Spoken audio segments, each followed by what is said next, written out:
Namaste and a very good afternoon to all of you. I welcome you to my channel, The Outlier. In today's video, I'll be talking about hypothesis testing. Even before we proceed to talk about hypothesis testing, may I request you to subscribe to my channel, also like and share my videos.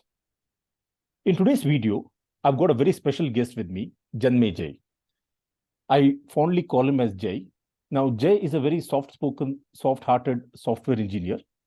He has done his BTech in Electronics and Communication from ITH University, Gwalior. Currently, he is working in Tech Mahindra as a senior software engineer. He has more than 4 years of experience, and he has made this wonderful presentation on hypothesis testing, which is very insightful as well as very informative. Now, Jay will be taking us through some of the concepts of hypothesis testing, like p-value, type 1 error, type 2 error, confidence interval, so on and so forth. He has a lot of interesting examples about hypothesis testing. I felt that he's the best person to explain to my audience what exactly is hypothesis testing, when do we need to use hypothesis testing, what are some of the important concepts related to hypothesis testing. With this, it's over to you, Jay. Thank you, sir. Hi, guys. Hope you're doing well. Today, we are going to explore an important part of statistics, and that is hypothesis testing in a very simpler way. So, I hope you all know my name. It's Janmjay Singh Bharadwaj. Let's move forward. What are our agendas today? So, our agendas are, firstly, what is hypothesis testing? Why do we need hypothesis testing? Null and alternative hypothesis testing, type 1 error, type 2 error, power of the test, level of significance, confidence interval, and p-value. And the last but not the least, how a data scientist use hypothesis testing. And after having these much of options, a rookie will get confused. Oh my God, what the hell is this? Means, what about these things? I don't know anything about this. So I have made a presentation that even a person who knows nothing about the hypothesis testing will be able to understand. Let's move forward. Okay, before going towards the hypothesis testing, first we have to learn what is hypothesis. I'm sure you all must have heard about this word. Okay, hey, someone has said the hypothesis testing. Cool word. Where the hell did this come from? What does it mean? Okay, hypothesis testing. Any claim, assumption, or a random statement made by taking a sample from a huge amount of data. That is hypothesis. It is just claiming before the calculation and without any proof. Let me explain this to you with an example. Two friends are talking with each other. The first is, it is 1500 kilometers between Delhi and Mumbai. The other will say, oh my God, how can you be so sure? Some points you have to remember while keeping the hypothesis in mind. That is, assumptions or guess on the sample. Obviously, we are working on the statistics. We cannot apply our calculation on the whole amount of data because it is having a huge amount of data. So obviously, we take a small sample, we apply our calculations, we apply our assumptions on that sample, and then we project it back to the sample. Let me explain this to you with another example. Again, those friends are talking with each other. The first says, there are 1050 students in our school. The other will say, oh, really? How can you be so sure? Okay, so this was the hypothesis. Then what is hypothesis testing? The steps we are going to follow, the steps we are going to apply for the hypothesis is nothing but the hypothesis testing. What are the steps in the hypothesis testing? It is, we are having the data, we are having the huge data, then we collect the sample, we collect the random samples from there, then we state the hypothesis, whether it is a null hypothesis or an alternative hypothesis, then we select the test, then we do the calculation, and by having the p-value, we will decide whether we have to reject the null hypothesis or we have to keep the hypothesis. After listening to these steps, you will get confused and your head must be spinning like this. Don't worry, I will explain each and every step in a very simple way to you. Okay, so it will be like a cake of to you. Why do we need this? There is a example. There is a scenario. A teacher was teaching in the class, and all of a sudden a principal comes and he started asking, "Okay, tell me what is the possible average of all students' marks?" The teacher started thinking, and she says, "Sir, it is 70%." What did she do? She randomly selected 6 students and gave their average possible percentage in the upcoming exam. Next day, the exam happened, the result came, but the percentage was 71%. There was a difference of 1%. Now she is getting confused whether she has to include that 1% or she has to reject that 1%. Is that 1% significant or not? So for having these confusions and for solving this, I'll give you another example. But before going towards that, I will explain about the null hypothesis and the alternative hypothesis. What the hell is this? Null hypothesis. There is no significant difference between what you are assuming and what you are getting. Suppose you are taking a sample and suppose you are taking a sample and you are assuming something, and when you apply the calculation, then there is very minute difference that you can avoid it. That is the null hypothesis. Means there is a difference, but you can avoid that. That is the null hypothesis. Means there is no change, no difference in the situation. It is being denoted by H naught, and the signs involved over here are equal to, greater than equal to, and the less than equal to. Then what is alternative hypothesis? There is a significant difference. Means it is totally opposite to the null hypothesis. Means there is a change in the situation. It is being denoted by H1 or HA. The signs involved over here are not equal to, greater than, or less than. These are the points we have to remember. The H0 and H1, that is null hypothesis, and the alternative hypothesis are the two sides of a coin. It can't be true at the same time. We only reject or not reject the null hypothesis, but we never accept it. Even if the H1 is rejected, means even if the alternative hypothesis is rejected, it doesn't mean that the null hypothesis is accepted. There might be some other possibilities also. Let me give you an example. I hope you all will be able to relate with this. This is a very famous rivalry, that whether the Babar Azam is the best or Virat Kohli is the best. Babar Azam says, "I'm the best batsman." And as usual, this is the reply of Virat Kohli. So our assumption is Virat Kohli is the best batsman. So the null hypothesis will be Virat Kohli is actually the best batsman, and our alternative hypothesis will be totally opposite to that. That is, Virat Kohli is not the best batsman. But it doesn't mean that the Babar Azam is the best. There might be other possibilities also. Maybe the Surya Kumar Yadav is the best. Okay, let's move forward. Let's take a situation. BMW G310RR, actually it is my favorite bike. It was going to be launched in market. The automobile companies assumed that the price was at least 3 lakhs. At least 3 lakhs. At least means it will be greater than or equal to 3 lakhs. It means our null hypothesis will be greater than equal to 3 lakhs. The price will be greater than equal to 3 lakhs. That will be our null hypothesis. And our alternative hypothesis will be totally opposite to that. That is less than 3 lakhs. Let's take another situation. The same bike was going to be launched in market, and the automobile companies assumed that the price was greater than 3 lakhs. As I have told you before, the greater than, less than, or not equal to signs are involved in the alternative hypothesis. It means the price, whatever they are giving, is about the alternative hypothesis.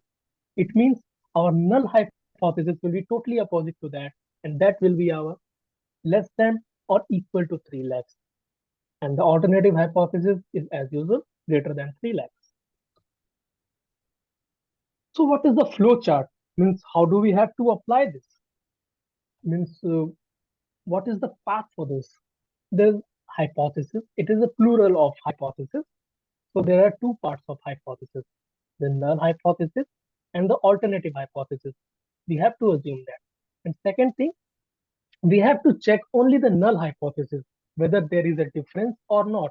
We never check the alternative hypothesis, because if we get to know that there is no difference in the in the sample and the calculation what we are getting, it means we don't have to go to the alternative hypothesis. And if there is a difference in the null hypothesis, it means our one and only option will be alternative hypothesis, which clearly means we don't have to check the alternative hypothesis. We only check the null hypothesis. The hypothesis testing goes on, and we go to the statistical test. It might be the Z test, T test, or any kind of test. It is also being divided into two parts, that is the parametric test and the non-parametric test. Parametric test is the test when we know the mean and the variance. I hope I'm making some clear points to you. When we know the mean and the variance, the mean and the variance is known to us. That is a very important point. And second thing, the distribution follows normality. These are some of the examples of parametric tests: Z test, T test, F test, and ANOVA. Another one is non-parametric test. This is the test when we go towards it when the distribution is unknown. The nature of the variable is a ranked data, or we can say the ordinal data, as you all know. The sample size is very, very small, like a 2-digit number. And the last thing, here a median based test is done. I hope I'm making sense, guys. Now let's talk about the errors. We are human beings. We are not God. We tend to make mistakes. There will always be a margin of error. Nobody can claim that there is a 100% guarantee. There is 100% guarantee. You all must have seen that the colleges say, okay, we are claiming that 100% of placement. No, they can't claim that. I think all of you must have seen this ad, the dandruff ad. Okay, that Head and Shoulder is capable of removing 100% dandruff of from your head. But one thing the people do not observe, that they are saying it is up to 100%. It is not exactly 100%. It means they are also not very much sure. They also know there will be some error in their experiment. The error is being divided into two parts. There are two kinds of error. There is type 1 error and a type 2 error. Don't get confused. I will explain each and every point. Suppose there are 4 situations. There is a lady and there is a guy. The columns over here, they're the actual values column. They are actually the values. They are actually the truth that we know. Okay. And the rows for the predicted values are the prediction or the calculation we are making. Okay. Suppose there is a lady who's actually pregnant. She goes to the doctor and the doctor says, yes, you are pregnant. It means what we assumed and what we get to know are same. The LHS is equal to RHS. It means our decision, our assumption was right. In the second situation, a man goes to a doctor and the doctor says, yes, you're pregnant. Oh my God, how is it possible? So this kind of error is called type 1 error. Now come to the second line. When a lady goes to a doctor, when we can clearly see that she's pregnant, but the doctor says, no, you're not pregnant. This kind of error is called type 2 error. And another situation, the man goes to a doctor and he says, I'm pregnant. I'm not pregnant. Sorry. The man says, I'm not pregnant. And the doctor also says, yes, you are not pregnant. It means we have made this right calculation. So as we can see here, we have made 2 right decisions and 2 wrong decisions. There are four possibilities. There will always be four possibilities while we are calculating the hypothesis in the statistics. Let's move forward. What is type 1 error? It is an error of the first kind.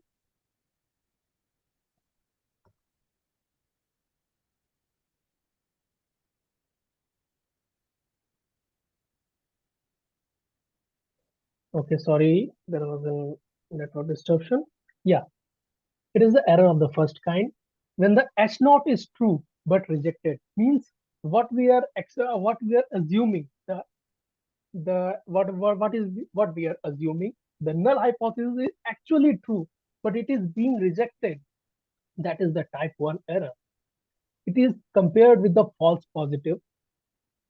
When we believe a falsehood,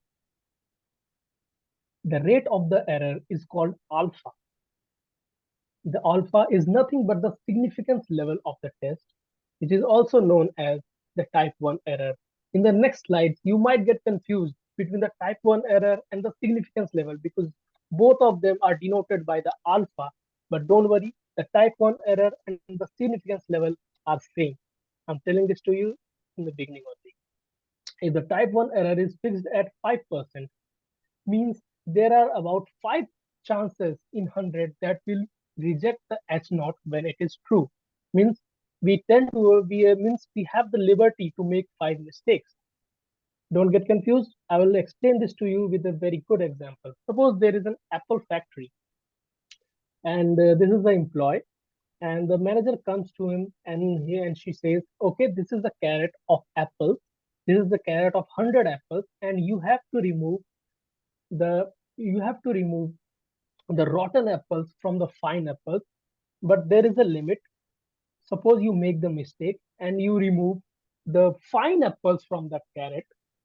Suppose that is also a limit that you can revert that the mistake is only for 5 apples. Means only 5 fine apples of mistake, means removing the fine apples is the limit. If you remove more than 5 apples, that will not be accepted. He start doing the job, and the manager comes, "Okay, tell me what's the update." And he says, "Ma'am, by mistake I removed 5 fine apples from the carrot instead of the rotten apples." And she says, "Okay, no problem. The five apples was the limit. We can handle that much amount of loss. You have done a great job. Good." In the next situation, next day, she also comes.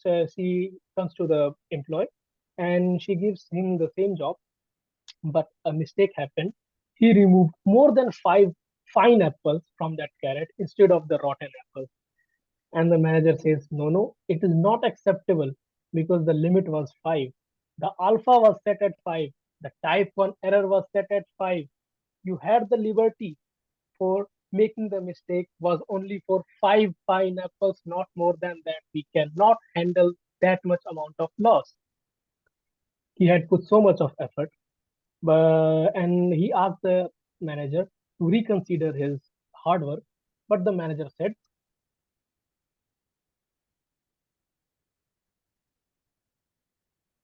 "Okay, type 1 error, type 2 error, sorry, it is the error of the second kind when the H naught is false but fails to be rejected.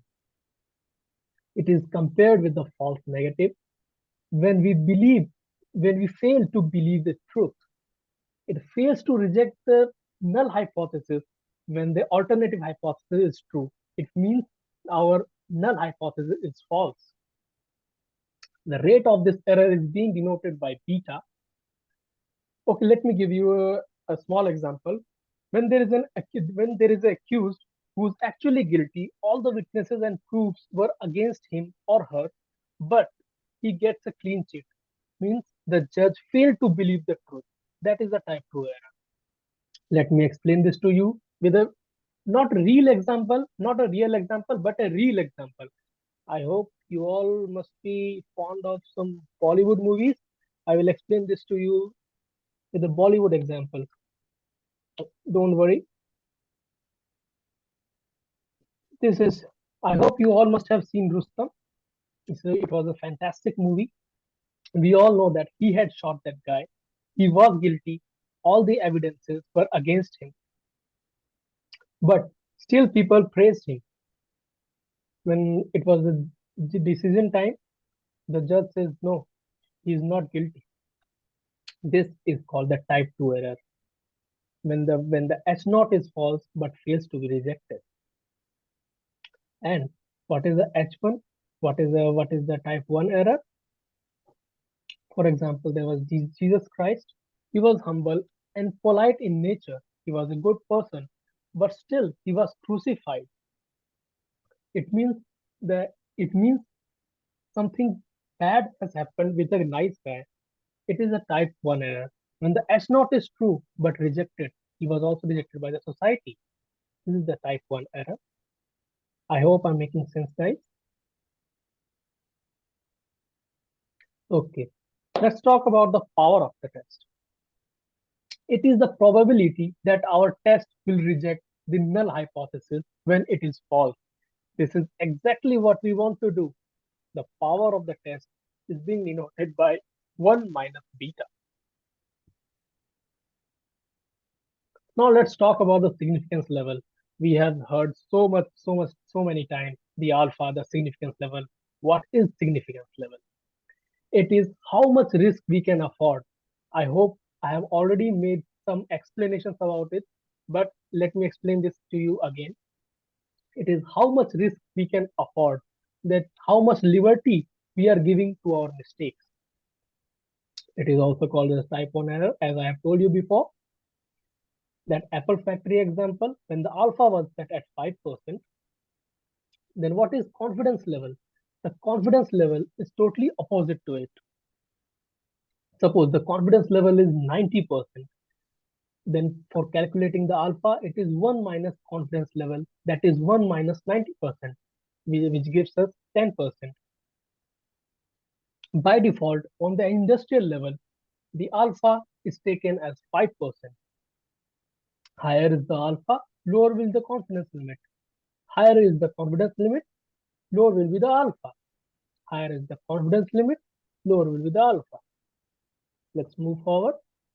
As you can see a chart over here, it is a traditional chart. If the significance level is 10%, the confidence level will be 90%. Means if you add the significance level and the confidence level, it will make 100%. If the significance level is 5%, the confidence level will be 95%. If the significance level is 1%, the confidence level will be 99%. If the significance level is 0.1%, the confidence level will be 99.9%. But there is a catch. The confidence level cannot go below 90%. Because if the confidence level goes below 90%, it means you are not very much sure about your assumptions. The hypothesis test will go fail, which means the significance level can also not go beyond the 10%. Okay, this is the limit. Means the confidence level cannot go below 90% and the significance level cannot go above the 10%. That is the limit. You just keep in mind, otherwise the hypothesis will fail. What is p-value? It is a number which is calculated by the statistical test. When we go through the statistical test, whether it is a z-test, t-test, or chi-square test, it gives us a p-value. It helps us to decide whether we have to reject or not reject the hypothesis, the null hypothesis. It always lies between 0 and 1. Low p-value supports rejecting the H naught. It means when the p is low, the null will go. Just keep these 2 points in the mind. If you are not able to remember all these concepts, just keep 2 points in the mind. If the p value is low, the null will go.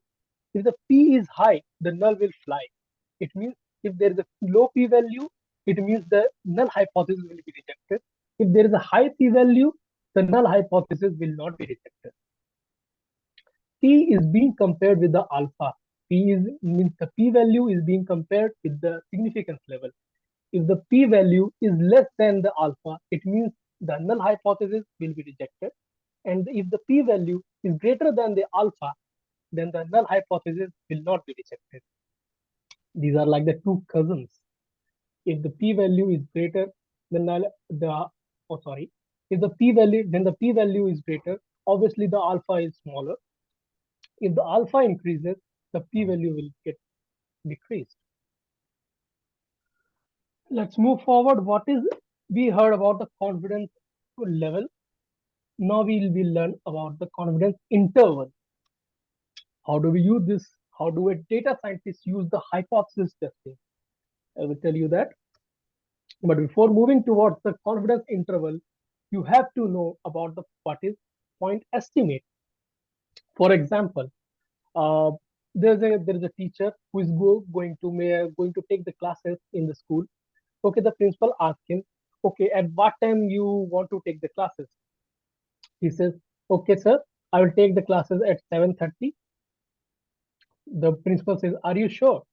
The teacher says, sir, I can't say sure, but there might be some possibilities that I will have to come come and take the classes earlier, or maybe there might be some possibilities that I get stuck in the traffic, and so I get late for taking the classes. So my confidence interval will be 7:15 to 7:45. It means the 7:15 and the 7:45 is the limit. The class has to start between these. It is not important that the class has to start at the 7:30 only. 7:30 is the point of estimate. It is the assumption. And the confidence interval, that is the limit. 7:15 is the lower confidence limit and 7:45 is the upper confidence limit. It means the class has to be started between these 2 points. So what is the margin of error? Margin of error is 15%, means the time gap between the upper confidence limit and the lower confidence limit divided by the 2, that is the margin of error.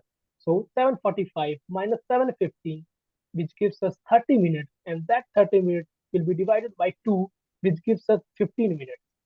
So this is margin of error. So how do we calculate? So how do we get the confidence interval? Means we can assume we can only assume the point of estimate. Then how do we have to assume the confidence interval? See, we are the software engineers, we are the data scientists. We cannot assume everything. We have to assume only small things, and then we have to make the calculations. So for calculating the confidence interval, there are two options. There are two formulae. The general formula of confidence interval is sample statistic plus or minus margin of error. The margin of error, as I have told you before, the upper confidence limit minus lower confidence limit divided by the 2. And there is one more catch. If the confidence level is set at 95%, this is specifically for the 95% confidence level. If the confidence level is set at 95%, the sample statistic, then the formula will be sample statistic plus minus 2 into the standard of error. The standard of error is nothing but the standard deviation divided by the square root of n is nothing but the sample size. So the conclusion, so whatever we have learned just before, that is hypothesis testing, level of significance, power of the test, error, and the confidence interval. I hope I have made my points. So any questions? Firstly, Jay, thank you very much for a very, very interesting as well as a informative session. I'm sure the audience would have loved the way you explained many of the very, very complicated concepts related to hypothesis testing. Okay. Thank you, sir. Any questions? We will be looking forward to more such sessions in future. However, I've got a couple of questions for you on behalf of the audience. First is, can you please explain what is the difference between parametric tests and non-parametric tests in simple layman's language? Yeah, sure. Let me see. I will explain that to you. When we know the mean and we know the variance, we go towards the parametric test. And there is one more point: when we know that the distribution is going to follow the normality. Okay. And when it is a non-parametric test, the distribution is totally unknown. The nature of the variable is the rank data. You know, rank data, like a hierarchy in school or hierarchy in industry. Okay, like we give the feedback 5 star, 4 star, 3 star, 2 star. Okay, and the sample size is very very small, like a 2 digit data, maybe less than 30. And here the median based test is done. I will explain this to you with a very small example. Actually, I'm very much fond of the movies, Bollywood movies. It inspires me a lot. So I'll give you the example relating to that.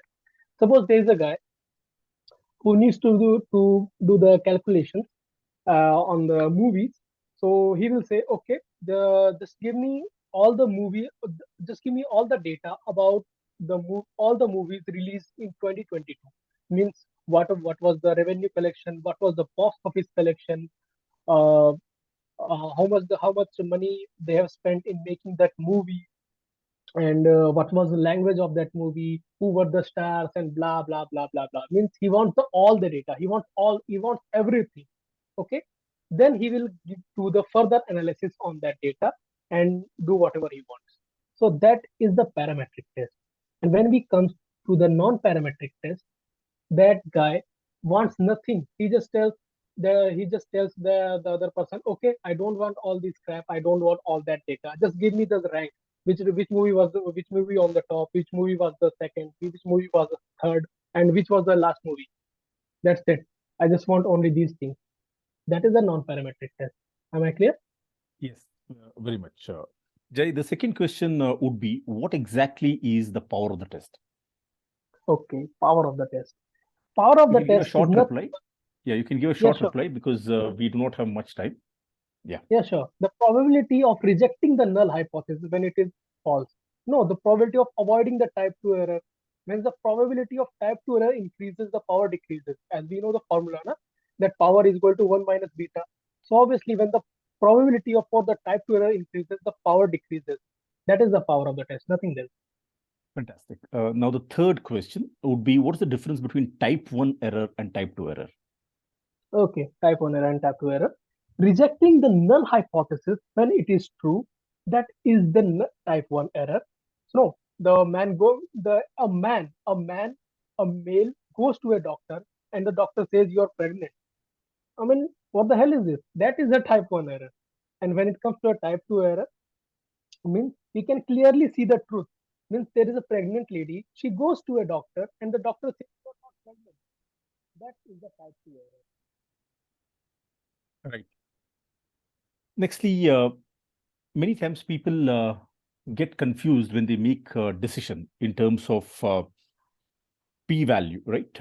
Should they accept the p-value or reject the p-value? Typically, what we do is we compare the p-value with 0.05.